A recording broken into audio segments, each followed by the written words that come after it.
Okay, today we're going to talk about SharePoint permissions. And really, as the administrator of your school site, you're going to want to sit down with your principal and decide how things work. My school site is Test, and I have a sub-site called Testing Committee. So, Test, we're going to assign our staff access rights to it.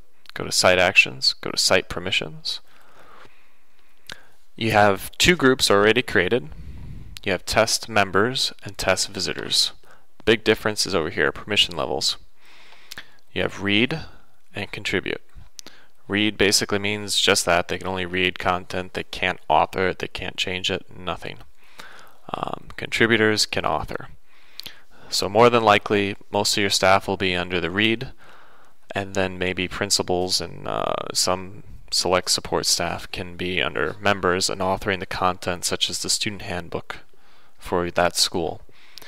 And then you may have committees that get together to discuss testing and how to achieve certain goals. You create them a site, and then you navigate to that site, and again you go to Site Actions and then Site Permissions, but this is the permissions for the committee, the testing committee. You probably won't have many or anyone in this site for the most, other than the visitors group, and most people will be in the members group. You can add people to these groups by clicking on the group and then hitting New. It brings up a nice little address book, similar to the way Outlook works. Type in a name, search, put honor in there, and once you hit OK, they have access to that site, and it sends them a nice email with the link. It's really up to you how do you decide you want to run your subsites, but give it a little thought. Let's go back to site permissions, and we'll go over some more of the rights. I highly recommend that you stay in groups. Sign people to groups. Don't sign them individual rights. That just gets messy. Let's go ahead and do that though. Grant permissions. Now we're going to, again, look for an individual user. Select the user.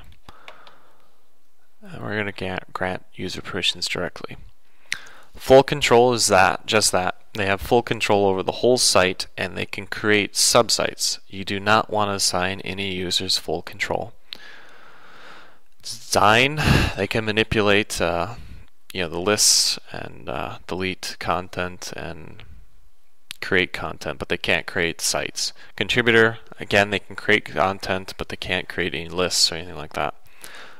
Read, these are staff members that can only view an item, but they can't manipulate the content.